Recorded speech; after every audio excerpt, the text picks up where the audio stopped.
कह रहे हैं कि हरियाणा का मुख्यमंत्री बनना चाहते हैं बलराज कुंडू। अगर 19 नवंबर को एक ऐसा ज्वालामुखी राजनीतिक रूप से फटेगा कि लोगों को आज जो विकल्प नहीं है, क्योंकि भाजपा और जजपा को आज प्रदेश की जनता सत्ता से बाहर करना चाहती है।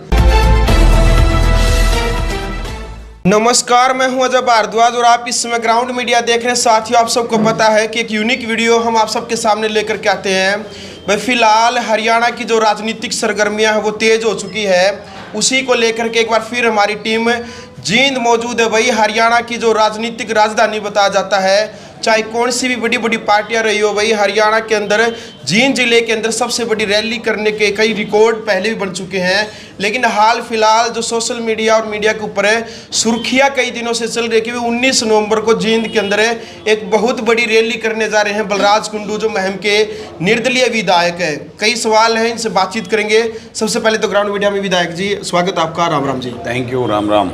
क्या कहना चाहेंगे सर, 19 तारीख की जो रैली है और कोई भी पार्टी का निर्माण होता है, चाहे जननायक जनता पार्टी की बात करें या फिर गोपाल कांडा की पार्टी की बात करें या फिर राजकुमार सैनी की पार्टी की बात करें, अभी आपने भी ऐलान कर दिया कि पार्टी की शुरुआती जो पहली रैली है वो जींद में ही होने जा रही है। बिल्कुल, आपने एकदम सही बोला जी।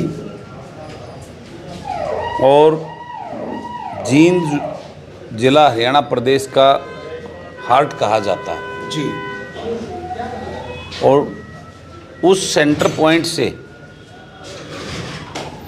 कई पार्टियों ने आगाज किया जी।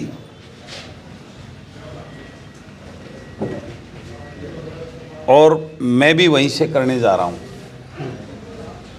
हम सब ऐसी सोच के लोगों ने पहले जनसेवक मंच बनाया। जो जन सेवा की सोच वाले लोग हैं, तो इस प्रदेश को आज जिस दौर से गुजर रहा है उसकी चिंता करके हम सब ने निर्णय लिया है जी कि ऐसे राजनीतिक प्लेटफार्म को तैयार किया जाए, इसमें किसान, मजदूर, कमेरा वर्ग, छोटे कर्मचारी, व्यापारी के भागीदारी हो, वो उसका दल हो जी। और हमने उसी को लेकर 19 तारीख की रैली रखी है जी। और मैंने पता किया कि पहले मेरे को स्थान बताया भाई हुड्डा ग्राउंड में जो है जेजेपी ने रैली करके अपनी पार्टी की घोषणा की थी जी। और मेरे ख्याल राजकुमार सैनी ने भी उसी हुड्डा ग्राउंड में रैली करके अपनी पार्टी की घोषणा की थी। बिल्कुल। और गोपाल कांडा ने भी शायद उसी ग्राउंड में रैली करके घोषणा की थी जी। मेरे को भी वही ग्राउंड सुझाया गया जी। तो मैंने सबसे पहले इस बात को कहा कि मैं ऐसे ग्राउंड में जहां लोग अपना राजनीतिक लाभ लेने के लिए, अपने घर भरने के लिए, अपना पॉलिटिकल नहीं, उसको एक बिजनेस समझकर राजनीति करने वाले लोगों ने जिस ग्राउंड का प्रयोग करके इस लोगों, प्रदेश के लोगों के साथ धोखा किया है, मैं ऐसे ग्राउंड पे जो है ना अपनी रैली नहीं करूँगा। तो हमने इसलिए अपनी उस रैली का स्थान वो ग्राउंड ना किया जहाँ से पुराने ऐसे इतिहास, ऐसे लुटेरे लोगों ने पार्टियाँ बनाई हैं जिनका उद्देश्य राजनीति के माध्यम से अपने घर भरने का सोच है। हमने अपना जो रैली का स्थान है वो एकलव्य स्टेडियम सफीदो रोड का रखा है और वो खुला मैदान जी। और खुले दिमाग से, खुले सोच के साथ इस प्रदेश को बचाने के लिए हमने ये रैली की है। एक प्रदेश के लोगों को एक आगाज़, एक ऐसा प्लेटफार्म जिसमें किसान, मजदूर, छोटे कर्मचारी, व्यापारी के, पढ़े लिखे युवा बेटा बेटी को राजनीति में आगे लाने का काम करेंगे जी। कुंडू साहब, सुनने में आया है काफ़ी लोगों से जब चर्चाएं करते हैं कि बलराज कुंडू लगातार पूरे हरियाणा का दौरा करने लग रहे हैं, कार्यकर्ताओं से मिलने लग रहे हैं, कह रहे हैं कि हरियाणा का मुख्यमंत्री बनना चाहते हैं बलराज कुंडू। पहले तो मेरी ऐसी सोच जी नहीं है जी जी। लेकिन फिर दूसरे वे में कहूँ कि भी क्या ये हरियाणा प्रदेश का मुख्यमंत्री बनने का अधिकार इन राज परिवारों के राजघरानों को है? इस प्रदेश को लूटने की सोच करने वाले लोगों को है? क्या एक किसान का, फौजी का बेटा चीफ मिनिस्टर, मुख्यमंत्री बनने का सपना नहीं देख सकता क्या? जी जी। जिसके मन में एक दर्द हो कि मेरा प्रदेश आज लूट रहा है, मेरे प्रदेश का युवा आज गर्दिश में जा रहा है, बेरोजगारी में मेरे प्रदेश को नंबर 1 कर दिया है, मेरा किसान आज ऐसी दलदल में इन सरकार की नीतियों ने धकेल दिया कि आज वो ऐसे दौर से गुजर रहा है, उसको अपने बच्चों की चिंता नजर आ रही है। क्या उस किसान को उस गर्दिश से निकालने के लिए, युवाओं को रोजगार देने के लिए, क्या एक किसान का बेटा आगे नहीं आ सकता?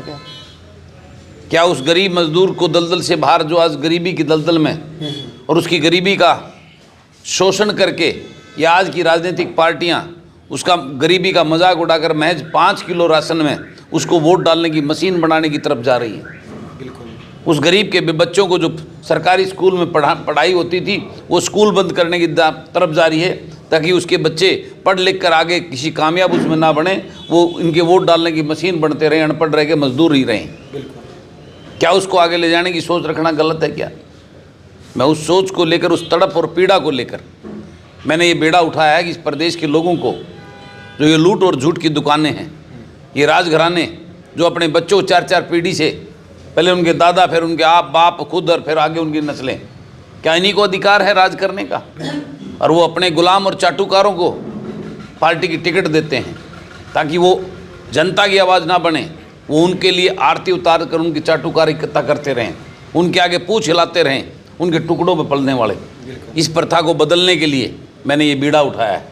मैं इस प्रदेश को एक नया आगाज़, नया राजनीतिक मंच, और इस प्रदेश को बचाने के लिए हमने इस पार्टी का निर्माण किया है।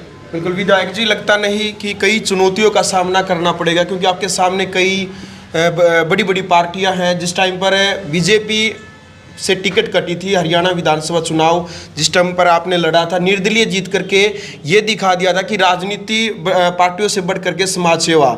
लगता नहीं कि बड़ी बड़ी पार्टियों के बड़ी बड़ी पार्टियां आपके सामने कई चुनौतियों का सामना करना पड़ेगा? पार्टियां बड़ी नहीं होती जी, जनता बड़ी होती है। उन पार्टी को बनाने वाली जनता ही है। जी। और मुझे उस जनता को जगाना है, उस जनता के साथ हो रहे अन्याय से उस जनता को बचाना है।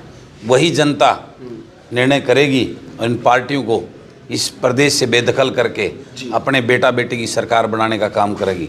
2024 के अंदर हम एक नया इतिहास लिखेंगे। इस प्रदेश के लोगों की सरकार होगी, उनके बेटा बेटी की सरकार होगी, उनके दुखों को दूर करने वाली सरकार होगी। इसके लिए हरियाणा जनसेवक पार्टी हजपा 2024 में हजपा का कोई प्रतिनिधि, कोई किसान मजदूर का बेटा इस प्रदेश की गद्दी पे बैठेगा और इस प्रदेश को आगे बढ़ाने का काम करेगा। बिल्कुल।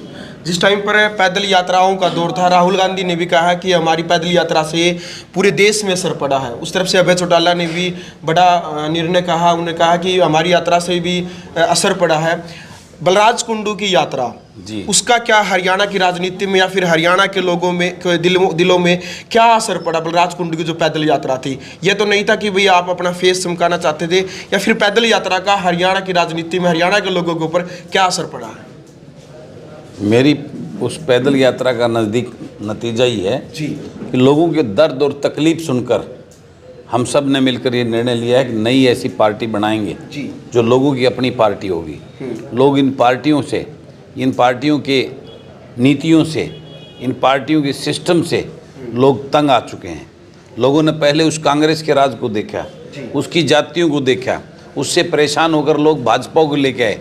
भाजपा ने बड़े बड़े सपने दिखाए इन प्रदेश के और देश के लोगों को, लेकिन भाजपा तो उससे भी 4 चंदे आगे निकली। लूट, भ्रष्टाचार, महंगाई, बेरोजगारी, सब में जो है ना इस प्रदेश को जो है ना 1 नंबर पे पहुंचा दिया भाजपा की सरकार की नीतियों ने। तो अब इससे परेशान है। अब उसके बाद इनको बदलने की सोची तो जजपा ने उनका साथ देकर उनको दोबारा से उनकी जो है टूटी हुई कुर्सी की एक वो बनकर उनको दोबारा से सत्ता में बिठाया। अब जजपा भाजपा की लूट ने तो सारे रिकॉर्ड तोड़ दिए। जिस जजपा ने भाजपा के खिलाफ वोट मांगकर और फिर सत्ता में बैठकर भाजपा की गोदी में बैठकर इस प्रदेश के लोगों के साथ विश्वासघात किया है, अब की बार इन दोनों दलों को और कांग्रेस को भी इस प्रदेश के लोग सत्ता से बेदखल करेंगे और एक नया विकल्प लोगों को चाहिए और वो विकल्प देने का काम हरियाणा जनसेवक पार्टी इस प्रदेश के लोगों को करेगी। इस प्रदेश के किसान मजदूर के बेटे, युवा चेहरों की भागीदारी अब की बार हम राजनीति में करने जा रहे हैं। बिल्कुल। कुंडू साहब, कई इंटरव्यू में आपके जो वीडियो है वायरल होती है कि भाई सत्ता परिवर्तन नहीं, व्यवस्था परिवर्तन करना चाहते हैं। बिल्कुल। लगता है रियल में कर पाओगे भी सत्ता परिवर्तन नहीं? क्योंकि जो भी राजनीति में जो राजनेता जो बड़े बड़े भाषण देते हैं मंचों से, वो यही ऐलान करते हैं कि भाई हम सत्ता परिवर्तन नहीं बल्कि व्यवस्था परिवर्तन करना चाहते हैं। क्या होगा ऐसा? इरादे नेक और ईमानदारी से किए जाएं जी, और सोच बुलंद हो तो निश्चित रूप से कोई चीज़ असंभव नहीं होती जी, और उसी का नतीजा है आज।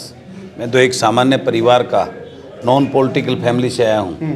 पहली बार जो है ना इस राजनीति में आकर मैंने इस दर्द को समझकर मैंने बड़े बड़े, हाँ ये बात इसमें कोई दो राय नहीं, मेरी लड़ाई बहुत ही धनबल और ताकतवर लोगों और पार्टियों के साथ में है, लेकिन मुझे विश्वास अपनी सच्चाई पे, लोगों के प्यार और आशीर्वाद पर, कि जनता ही पार्टियों की ताकत होती है और वही जनता आज इन सभी पार्टियों से उब चुकी है, थक चुकी है, तंग आ चुकी है, परेशान हो चुकी है। वही जनता अब एक नया विकल्प चाहती है। वही जनता अपने बेटा बेटी जो उस दर्द को समझने वाले हों उनको राजनीति में देखना चाहती है। इसी सोच को लेकर हमने एक कदम बढ़ाया सबने। और आप देखिएगा 19 नवंबर को इस प्रदेश में एक नया ऐसा विकल्प हम जींद की धरती से देने जा रहे हैं। अगर 19 नवंबर को एक ऐसा ज्वालामुखी राजनीतिक रूप से फटेगा कि लोगों को आज जो विकल्प नहीं है, क्योंकि भाजपा और जजपा को आज प्रदेश की जनता सत्ता से बाहर करना चाहती है, लेकिन उनके सामने सबसे बड़ी समस्या है कि विकल्प लाएं किसको। तो उसके लिए कांग्रेस की चर्चा करें, क्योंकि उसके अलावा फिर दूसरी पार्टी कांग्रेस ही नज़र आती है। बाकी और दलों का बहुत बड़ा वर्चस्व नहीं रहा है यहाँ पे हरियाणा प्रदेश के अंदर। हम वो हरियाणा जनसेवक पार्टी के रूप में प्रदेश के लोगों को एक विकल्प देने जा रहे हैं और उसी का नतीजा आपको देखने को मिलेगा। एक बहुत ही ज़बरदस्त लाखों की संख्या में 19 नवंबर को जो जींद की रैली होगी उसमें आपको संख्या देखने को मिलेगी। बिल्कुल। अच्छा कुंडू साहब, आप भी ऐलान करते हैं जब भी आपको इंटरव्यू देते हैं, चाहे वो चौटाला सरकार हो, चाहे वो जेजेपी पार्टी हो, चाहे इनेलो हो, चाहे वो कांग्रेस हो, बीजेपी हो, हर पार्टी में आप कमियां निकालते हैं। भाई इन्होंने आपने आपका मैंने एक इंटरव्यू देखा था, उसमें बोल रहे थे कि दुष्यंत चौटाला ने भाजपा के खिलाफ वोट मांगे फिर उनके साथ में जा करके बैठ गए। ऐसा तो नहीं होगा भाई आपकी पार्टी की यदि भाई जो सीटें हैं वो आए, आप भी कांग्रेस और बीजेपी के साथ दोबारा से गठबंधन तो नहीं कर सकते? आप ये क्यों करें? हमारी पूर्ण बहुमत की सरकार आएगी। अच्छा, अब की बार हरियाणा प्रदेश में हरियाणा जनसेवक पार्टी की सरकार बनेगी और हरियाणा का किसान मजदूर का बेटा इस प्रदेश की उस सत्ता पे काबिज होगा और इस प्रदेश को आगे बढ़ाने का ले जाने का काम करेंगे। चलो कुंडू साहब, 19 तारीख की जो रैली है उसको लेकर के जो हरियाणा वासी है उनको क्या अपील और क्या संदेश देना चाहेंगे? साथ साथ में दीपावली का त्यौहार भी है।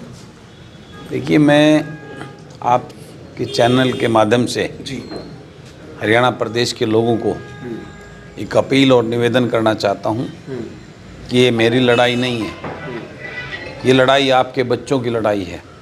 उनकी बेरोज़गारी की हालात को देखकर मैं ये लड़ रहा हूँ। मेरी लड़ाई किसान मजदूर के दर्द को देखकर है, उनको उनका हक दिलाने के लिए है। मेरी लड़ाई इस प्रदेश में फैले लूट और भ्रष्टाचार के खिलाफ है जी। मेरी लड़ाई इस प्रदेश में फैले अहंकार और भ्रष्टाचार और महंगाई के खिलाफ है। इस प्रदेश के अंदर विकास की रफ्तार आगे बढ़े, विकास के एजेंडे पे सरकार काम करे, ये लूट और झूठ की सिस्टम बंद हो, उसके लिए है। तो मैं आप सब से आपका साथ मांगता हूँ आपके बच्चों के भविष्य के लिए, आपके हरियाणा प्रदेश को आगे ले जाने के लिए। तो उससे 19 नवंबर को ज़्यादा से ज़्यादा संख्या में पहुंचकर मुझे साथ दें, आशीर्वाद दें और मेरा हौसला बढ़ाएं, ताकि मैं आपकी इस लड़ाई को लड़कर इस प्रदेश को गर्दिश से बचा सकूँ। और आने वाले दीपावली के त्यौहार की पूरे प्रदेशवासियों को हार्दिक शुभकामनाएं और बधाई देता हूं। धन्यवाद। चलो भाई, फिलहाल वीडियो भी आपने देख ली है। कमेंट बॉक्स में आपने अपनी राय रखनी है। ये थे हमारे साथ हैं विधायक बलराज कुंडू और 19 नवंबर की एक बड़ी रैली का ऐलान भी किया गया है। बाकी की जो तमाम तस्वीरें हैं 19 तारीख को वो भी लाइव ग्राउंड मीडिया के माध्यम से हम आपको दिखाएंगे। फिलहाल क्रिया की प्रतिक्रिया आपने ज़रूर रखनी है। जो विचार बलराज कुंडू के हैं भाई हरियाणा की राजनीति को लेकर के और हरियाणा वासियों के लिए जो इनका जो प्लान है वो आपने सुन भी लिया है। फिलहाल वीडियो को ज़्यादा से ज़्यादा शेयर करें। ग्राउंड मीडिया के लिए अपने कैमरा शौकीनदार के साथ मजा भारद्वाज। राष्ट्र निर्माण की जानकारी के लिए ग्राउंड मीडिया चैनल को सब्सक्राइब करें और शेयर करें।